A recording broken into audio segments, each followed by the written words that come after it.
जय श्री कृष्णा। तो मैं लेके आ गया हूँ आपके लिए previous year most important question series का एक और पार्ट। फ्रेंड्स, इसमें कराए जाते हैं आपको प्रीवियस ईयर के मोस्ट इंपोर्टेंट क्वेश्चन जो कि सारे ब्लूप्रिंट बेस्ड होते हैं। तो फ्रेंड्स चलिए स्टार्ट करते हैं। फ्रेंड्स, आज हम देखने वाले हैं केमिस्ट्री का एक चैप्टर बायोमोलिक्यूल्स। फ्रेंड्स, आज हम देखने वाले हैं बायोमोलिक्यूल्स। तो फ्रेंड्स, जनरली क्या होता है, ये जैसा कि आपको पता होगा कि ये थ्योरेटिकल पोर्शन होता है। बायोमोलिक्यूल्स की बात करें तो जनरली बच्चे क्या करते हैं, इसको स्किप कर देते हैं इस चैप्टर को। लेकिन फिर अगर इस साल की बात करें तो फ्रेंड्स इस साल इसमें अलग है। कुछ क्या अलग है तो देखते हैं। इसमें ये अलग है। अब ये क्या हो गया फ्रेंड्स, ये है हमारे रिड्यूस्ड पोर्शन जो इस साल बायोमोलिक्यूल से हटा दिए गए हैं। फ्रेंड्स सही सुना आपने, इस साल बायोमोलिक्यूल से हटा गए। तो फ्रेंड्स ये पोर्शन वही पोर्शन है जिसमें हम बार बार कंफ्यूज होते हैं।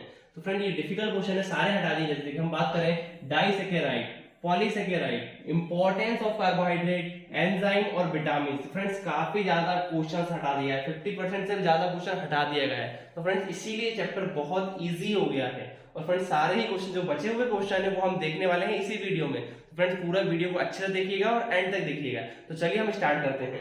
तो फ्रेंड्स हमारे पास पहला क्वेश्चन है हमारा, क्या difference between globular and fibrous protein. तो ये देखते हैं ग्लोब्यूलर एंड फाइब्रस प्रोटीन। तो फ्रेंड्स अगर बात करें ग्लोब्यूलर प्रोटीन और फाइब्रस प्रोटीन के डिफरेंस में, तो पहला क्या है, they have coiled ball like structure. Mean जो ग्लोब्यूलर प्रोटीन की बात करें तो इसमें क्या होता है, ये बॉल लाइक स्ट्रक्चर होता है इनके बीच। वहीं बात करें फाइब्रस प्रोटीन की तो they have long thread like structure. Means इसके अंदर यूनिट होती है, यूनिट प्रेजेंट होती हैं, अटैच्ड होती हैं आपस में। तो क्या वो आपस में कॉइल हो जाती है, तो बॉल लाइक स्ट्रक्चर बनाती है। वहीं बात करें इसकी तो इसके अंदर प्रोटीन में जो प्रेजेंट होती है वो यूनिट क्या होती है, लाइन स्ट्रक्चर में, थ्रेड लाइक स्ट्रक्चर में अरेंज होती है। ठीक है। और सेकंड वर्ड क्या है, सेकंड वर्ड में क्या बोला गया है, they have three dimension structure. जैसे कि बात करें अगर बॉल लाइक स्ट्रक्चर है तो ऑब्वियस सी बात है वो थ्री डायमेंशन में होगा। और ये क्या होते हैं, they have sheet like structure. Third point की बात करें तो they are soluble in water and aqueous solution of salt and base and these are insoluble in water. Friends ये बहुत इंपॉर्टेंट पॉइंट है। ठीक है, तो ये हम जरूर से याद रखेंगे कि क्या होता है, जो ग्लोबुलर प्रोटीन है वो क्या होते हैं, सॉल्युबल होते हैं वाटर में and aqueous solution of salt and base. वही बात करें फाइब्रस प्रोटीन की तो ये सॉल्युबल नहीं होते। ठीक है, वाटर सॉल्युबल नहीं होते किसी तरीके से।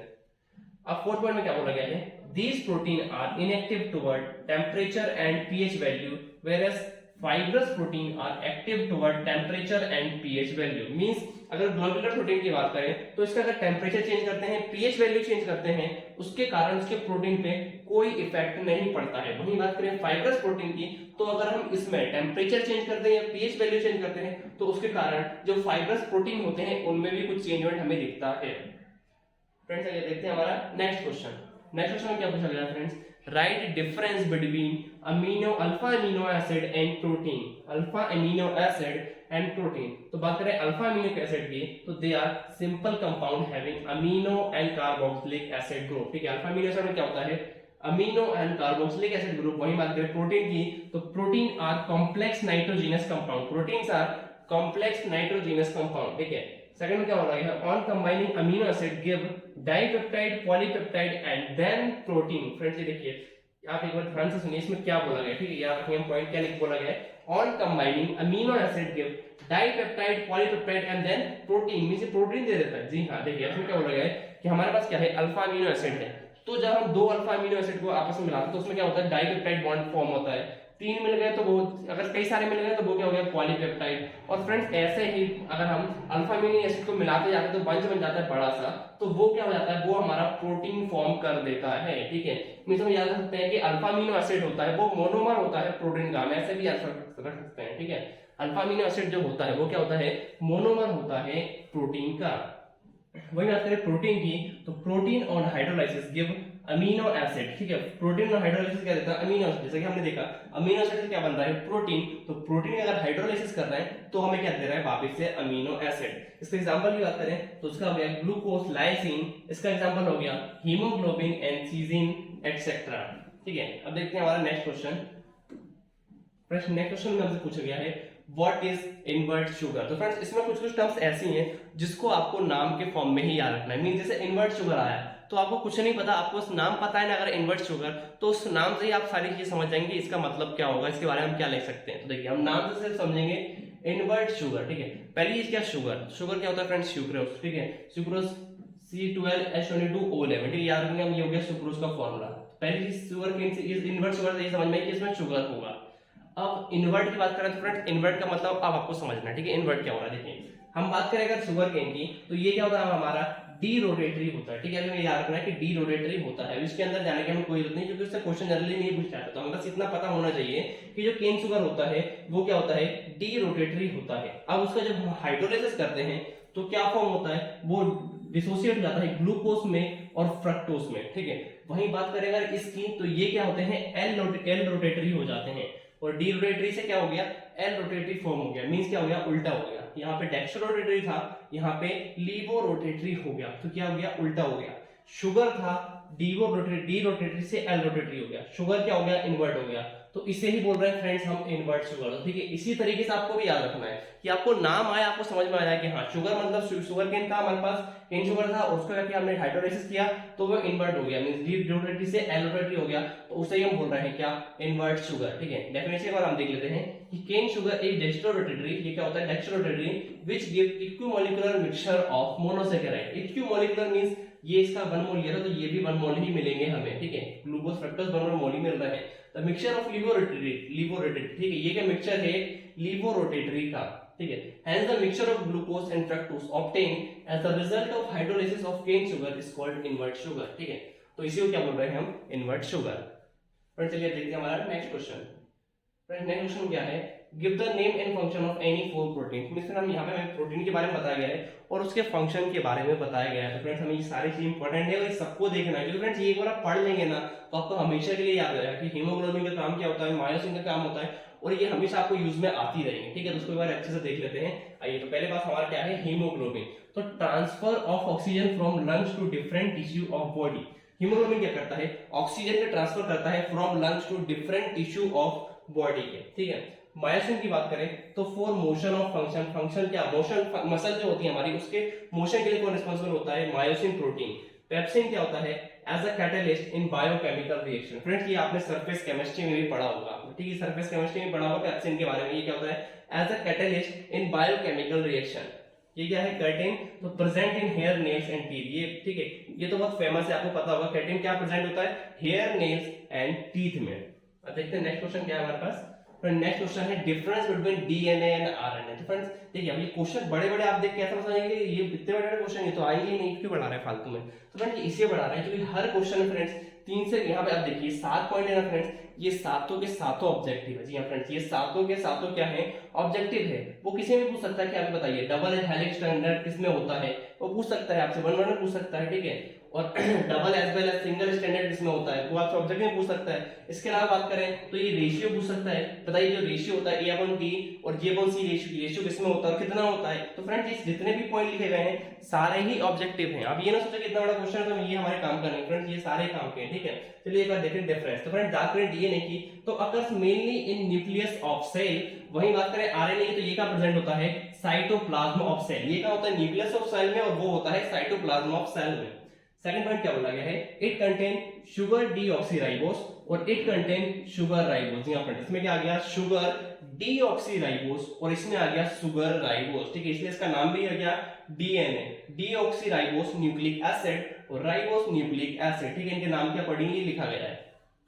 थर्ड पॉइंट क्या बोला गया है, does not contain nitrogenous base uracil. ये ठीक है फ्रेंड, ये इंपॉर्टेंट पॉइंट है, ये हमें याद रखना है जरूर से, ठीक है। इसमें क्या होता है, डीएनए में यूरेसिल प्रेजेंट नहीं होता है। वहीं यहाँ पे बात करें तो यहाँ पे क्या होता है, यहाँ पे हमारे पास थायमिन प्रेजेंट नहीं होता है। आरएनए में क्या थायमिन प्रेजेंट नहीं होता है, डीएनए में यूरेसिल प्रेजेंट नहीं होता है। इसके बारे में और डीपली हम देखने वाले हैं, हमारे पास एक और क्वेश्चन है उसमें हम इसमें डीपली में देखेंगे, ठीक है। अब ये क्या है, it has double standard helix. वहीं बात करें आरएनए की तो it has double as well as single standard helix, ठीक है। ये क्या ओनली आरएनए जो है वो डीएनए है वो ओनली डबल स्टैंडर्ड हेलिक्स में ऑब्टेन होता है। वहीं बात करें आरएनए की तो ये double as well as single में भी ऑब्टेन हो जाता है। फिफ्थ पॉइंट की बात करें तो it is responsible for the transmission of hereditary character. और यहाँ पे अगर आरएनए की बात करें तो it helps in protein biosynthesis. अब ये आता है responsible for transmission of hereditary character. Hereditary character means friend means हमारे पूर्वजों को जो कैरेक्टरिस्टिक आती है हमारे अंदर उसे ही बोलते हैं क्या, हेरिडिटरी कैरेक्टर, ठीक है। तो ये क्या होता है, रिस्पांसिबल होता है फॉर हेरिडिटरी कैरेक्टर। वहीं बात करें हम आरएनए की तो it helps in protein biosynthesis, ठीक है। अब देखते हैं हमारे पास 6 पॉइंट क्या है, alkaline hydrolysis is quite slow, alkaline hydrolysis is quite slow. वही बात करें आरएनए के अंदर तो इसमें क्या होता है, alkaline hydrolysis take place readily, ठीक है, ये वेरी फास्ट होता है। वही बात आरएनए में अगर हम बात करें एल्कलाइन हाइड्रोलिसिस करते हैं तो क्या वो तेजी से होता है, और इसमें जो होता है वो स्लो होता है, ठीक है। अब ratio of A upon T is equal to 1 and G upon C is equal to 1, ठीक है। इसमें क्या होता है, ऐसा कोई रेशियो नहीं होता। अभी ये AT क्या है फ्रेंड, एडेनिन थाइमिन, ठीक है, ये सब चीजें ये हम आगे भी देखने वाले हैं, ठीक है। यहाँ पे बस याद रखना है कि A अपॉन T क्या होगा, इक्वल टू 1 होगा, और G अपॉन C क्या होगा, इज इक्वल टू 1 होगा, ठीक है। चलिए फ्रेंड्स देखते हैं हमारा next question. Friends next question में क्या पूछा गया है, ज़ुइटर आयन, ठीक है फ्रेंड्स। ये भी ऐसी क्वेश्चन जैसा कि हमने देखा था, क्या इससे पहले क्या देखा था हमने, इन्वर्ट शुगर, जो हमने इससे लास्ट क्वेश्चन देखा था वो क्या था, इन्वर्ट शुगर। फ्रेंड उसी तरीके से ज़ुइटर आयन, नाम आए आपको समझ में आना चाहिए कि हाँ ज़ुइटर आयन, इमेज तो पहली चीज बनी जानी चाहिए, जैसे ही नाम आया ज़ुइटर आयन हमें पता चल जाए कि हाँ वो ऐसा कुछ ज़ुइटर आयन होता है नाम से।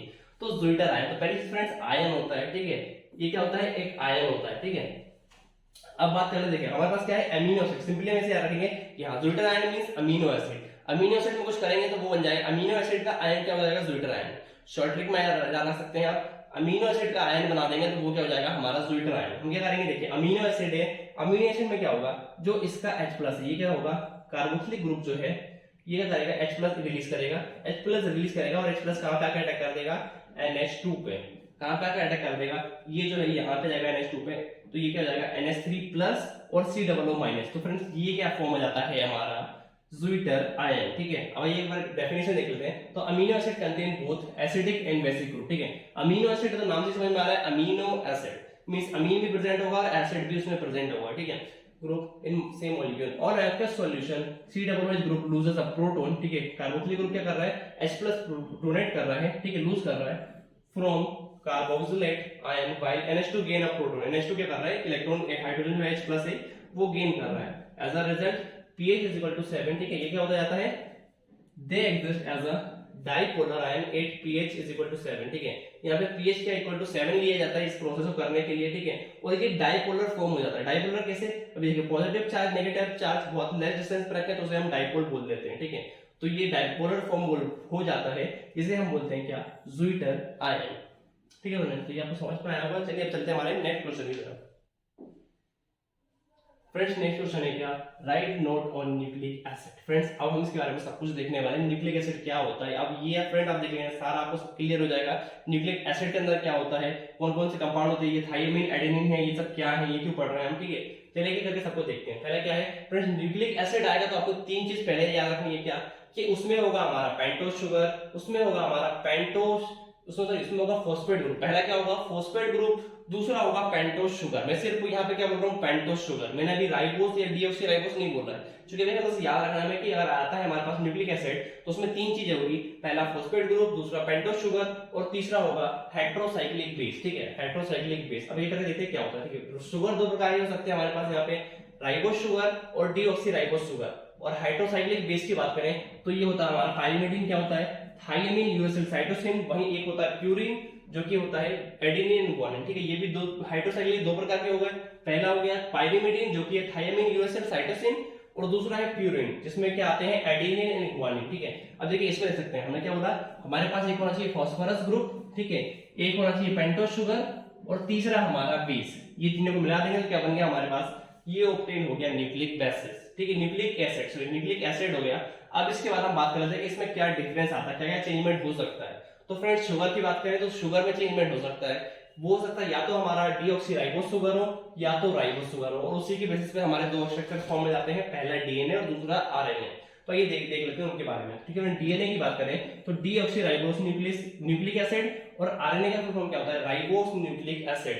अब कंपोनेंट ऑफ डीएनए बोले तो देखिए पहला क्या होता है, डीऑक्सीराइबोस शुगर मॉलिक्यूल हमने देखा, फॉस्फोरिक एसिड मॉलिक्यूल और नाइट्रोजनस बेस। इसमें क्या आप देखिए इसमें एक ही याद रखना है, सब तो सेम होगा, ठीक है, सब सेम होगा, नाइट्रोजनस बेस में ही कुछ चेंजमेंट आने वाला है, ठीक है, नाइट्रोजनस बेस में ही कुछ चेंजमेंट आने वाला है। जैसे कि मैंने लास्ट क्वेश्चन में भी देखा था, क्या हुआ था, जो डीएनए था उसके पास क्या यूरेसिल नहीं होता था, नाइट्रोजनस बेस उसके पास यूरेसिल नहीं होता था। वहीं बात करें आरएनए की तो उसके पास क्या होता था, थाइमिन नहीं होता था, नाइट्रोजनस बेस। तो फ्रेंड यही डिफरेंस है दोनों में, ठीक है, डीएनए और आरएनए में। देखिए इसमें लिखा गया नाइट्रोजनस बेस क्या होता है, pyrimidine, skeleton fluid, cytosine and thymine, और प्यूरिन में इसका कौन कौन से होते हैं, एडेनिन एंड ग्वानिन, ठीक है। यहाँ पे देखिए यूरेसिल नहीं है, ठीक है, डीएनए की बात कर रहे हैं तो यहाँ पे यूरेसिल नहीं होगा क्योंकि वो आरएनए में इंक्लूड होता है। कंपोनेंट को आरएनए की बात करें तो इसके बाद इसका content ribose nitrogenous base same है ये तो, ठीक है। उसके बाद करें adenine guanine uracil and cytosine. अब देखिए आरएनए में क्या है, आरएनए के पास क्या नहीं होता, थाइमिन नहीं होता है, और ये बात करें डीएनए की तो इसके पास क्या होता है, यूरेसिल नहीं होता है। अब फ्रेंड्स इसके साथ साथ इनके नाम के साथ साथ हमें इनके स्ट्रक्चर भी पता होना चाहिए नॉर्मली, ठीक है। थोड़ा सा स्ट्रक्चर पता होना चाहिए, वो ट्रिक के फॉर्म में आप याद सकते हैं। जैसे अगर साइटोसिन है तो हम इसको ऐसे याद सकते हैं कि हाँ यहाँ पे 3 नाइट्रोजन होंगे, ठीक है, 3 नाइट्रोजन होंगे तो ऐसा कुछ करके ये साइटोसिन का स्ट्रक्चर बन रहा है, ठीक है। ऐसे थाइमिन, यूरेसिल, ग्वानिन, एडेनिन, ठीक है, इन सबके हमें स्ट्रक्चर पता होने चाहिए। तो फ्रेंड्स ये हो गया हमारा न्यूक्लिक एसिड के बारे में सारी इंफॉर्मेशन, ठीक है। अब चलते हैं हमारे नेक्स्ट क्वेश्चन की तरफ। तो फ्रेंड्स ये है क्या, what are carbohydrate, rights its classification in 4 major function. तो फ्रेंड्स यहाँ पे हम कार्बोहाइड्रेट के बारे में सारी चीजें देखने वाले हैं, कार्बोहाइड्रेट कितने प्रकार के होते हैं, उनके फंक्शन, ठीक है। चलिए स्टार्ट करते हैं। फ्रेंड्स अगर बात करें कार्बोहाइड्रेट की तो वो 2 प्रकार के होते हैं, पहला होता है शुगर, दूसरा होता है नॉन शुगर, ठीक है। अब शुगर में कौन से आते हैं हमारे, मोनोसेकेराइड, ओलिगोसेकेराइड, और वही बात करें अगर नॉन शुगर की तो उसमें क्या आते हैं, पॉलीसेकेराइड, ठीक है। तो फ्रेंड्स अब इसमें ये कैसे हो गए, मोनोसेकेराइड, ओलिगोसेकेराइड और पॉलीसेकेराइड। तो ये करके देखते हैं। हमने क्या किया, हमारे पास था क्या, कार्बोहाइड्रेट, उसको क्या किया हमने, वाटर में डिसॉल्व किया, ठीक है। हमारे पास कार्बोहाइड्रेट था, हमें पता नहीं था वो क्या है, मोनोसेकेराइड है, ओलिगोसेकेराइड है या फिर वो पॉलीसेकेराइड, हमें नहीं पता। हमने क्या करा, उसको डिसॉल्व करा वाटर में। तो सपोज अगर वो डिसॉल्व होने के बाद भी डिसोसिएट नहीं हुआ, डिसॉल्व होने के बाद भी डिसोसिएट नहीं हुआ, डिसोसिएट मींस अलग अलग नहीं हुआ, ठीक है, जो एक कंपाउंड था वो उतना ही रहा, तो वो क्या हो जाएंगे हमारे मोनोसेकेराइड, मींस वो एक ही यूनिट रहा, 2 में ब्रेक नहीं हुआ, तो वो है हमारे मोनोसेकेराइड। अगर वो डिसोसिएट हो जाता है, ठीक है, 2 से लेके 20 तक में वो डिसोसिएट हो जाता है, मींस 2 में टूट गया, 3 में टूट गया, 4 में टूट गया, ठीक है, तो उसको क्या बोलेंगे हम, ओलिगोसेकेराइड, ठीक है। मींस 4 यूनिट में टूट गया, हमने एक डाली थी वो 2 यूनिट में टूट गई, हमने एक ही डाला था, एक यूनिट डाली थी और वो 3 में टूट गई, तो उसे हम क्या बोलेंगे, ओलिगोसेकेराइड। और अगर हम एक यूनिट डाल रहे हैं वो कई सारी यूनिट में टूट जा रहा है तो उसे हम क्या बोल दे रहे हैं, पॉलीसेकेराइड, उसे हम क्या बोल दे रहे हैं। तो फ्रेंड देखिए यहाँ पर बात करें फ्रेंड्स, अगर ओलिगोसेकेराइड है फ्रेंड्स ये भी 2-3 प्रकार के होते हैं। ये होता है क्या, डाइसेकेराइड, मींस हमने एक यूनिट डाली वो 2 यूनिट में टूट गई तो उसे क्या बोल रहे हैं हम, डाइसेकेराइड। हमने एक यूनिट डाली अगर वो 3 यूनिट में टूट गई तो उसे क्या बोल रहे हैं हम, ट्राइसेकेराइड। इसी तरीके से टेट्रासेकेराइड ये सब होती है, ठीक है। इसके एग्जांपल आप याद कर सकते हैं। डाइसेकेराइड की बात करें तो उसके लिए कहा गया सुक्रोज, फिर ट्राइसेकेराइड के लिए क्या हो गया, रेफिनोस, और टेट्रासेकेराइड के लिए क्या हो गया, स्टेकोस, ठीक है। तो हमें एग्जांपल भी याद रखना है। अब इसके बाद फ्रेंड्स बात कर ले हम इसकी function of carbohydrate, means carbohydrate के फंक्शन क्या क्या होते हैं, ठीक है। तो पहला बात करें तो it is the main structure component of cell, ठीक है। तो ये क्या होता है, मेन स्ट्रक्चर कंपोनेंट होता है किसका, सेल का, ठीक है। और क्या है, it acts as a biofuel and provides energy to organism for doing work. ये क्या प्रोवाइड करता है, ये एज अ बायोफ्यूल है, ठीक है, प्रोवाइड करता है energy for doing work, organism को एनर्जी प्रोवाइड करता है फॉर डूइंग वर्क, ठीक है। यहाँ पे उसकी रिएक्शन भी लिखी गई है, ठीक है। इसके बाद करें थर्ड पॉइंट, तो ये क्या है, carbohydrate is stored in liver as glycogen which hydrolysis to provide the energy required. Friends ये देखिए बहुत इंपॉर्टेंट पॉइंट है फ्रेंड्स, एक बार पढ़ने से समझ नहीं आएगा, फिर से पढ़ते हैं। इसमें क्या बोला गया है, इसमें बोला गया है कि carbohydrate is stored in liver as glycogen, means जो कार्बोहाइड्रेट होता है हमारी बॉडी के अंदर वो क्या होता है, लीवर में स्टोर होता है in the form of glycogen, ठीक है, इन द फॉर्म ऑफ किसके, ग्लाइकोजन के फॉर्म में हमारी बॉडी में स्टोर होता है। और जब हमें एक रिक्वायरमेंट होती है एनर्जी की तो ग्लूकोज प्रोवाइड हो जाता है हमें। ग्लूकोज किसके फॉर्म में प्रोवाइड होता है, जब ग्लाइकोजन का हाइड्रोलाइसिस करते हैं तो ये ग्लूकोज प्रोवाइड करता है हमें, ठीक है। ग्लाइकोजन का जब हाइड्रोलाइसिस करते हैं तो हमें वो क्या, ग्लूकोज प्रोवाइड करता है, ठीक है। तो हम याद रखेंगे कार्बोहाइड्रेट स्टोर होता है लीवर में in the form of glycogen, और ग्लाइकोजन ही हमें क्या, ग्लूकोज प्रोवाइड करता है, ठीक है, जब इसका हाइड्रोलाइसिस किया जाता है, ठीक है। अब सेकंड पॉइंट की बात करें तो इसमें क्या बोला गया है, सेलुलोज। फ्रेंड्स ये भी काफी इंपॉर्टेंट पॉइंट है, ठीक है, ये दोनों काफी इंपॉर्टेंट है, ठीक है। इसमें क्या बोला गया है, cellulose is found in grass. Cellulose क्या होता है, ग्रास में फाउंड हो जाता है, मींस जो घास होती है उसमें पाया जाता है सेलुलोज, ठीक है। अब वो जो ग्रास होती है कौन खाते हैं, प्लांट्स जो होते हैं वो एनिमल खाते हैं, ठीक है, एनिमल ऑर्गेनिज्म ये सब खाते हैं, ठीक है, ग्रास। तो उसके कारण क्या होता है, because these animal possess specific enzyme which hydrolysis cellulose to glucose, ठीक है। अब इसके पास क्या होता है, एनिमल के पास होता है क्या, सेलुलोज, ठीक है।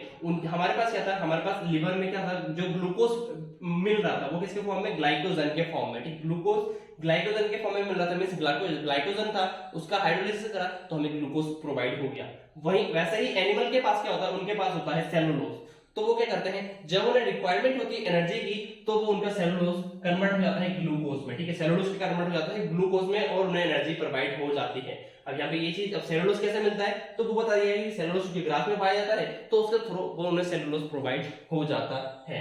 तो फ्रेंड्स ये थे हमारे आज के इंपॉर्टेंट क्वेश्चन। और फ्रेंड्स उम्मीद है आपको सारे समझ में आएंगे और सारे इंपॉर्टेंट। और फ्रेंड्स ये चैप्टर आप बिल्कुल भी छोड़ के ना जाइए कभी भी फ्रेंड्स, ये काफी इजी क्वेश्चन है और फ्रेंड्स एक बार आप देख लेंगे तो आपको पूरी चीज समझ में आ जाएगी। तो उम्मीद है आपको सब समझ में आया होगा। मिलते हैं हम आपको अगले वीडियो में, प्रिपरेशन जब तक लगे रहिए फ्रेंड्स, क्योंकि अब ज्यादा दिन नहीं बचे हैं, ठीक है। तो मिलते हैं अगले वीडियो में, थैंक यू।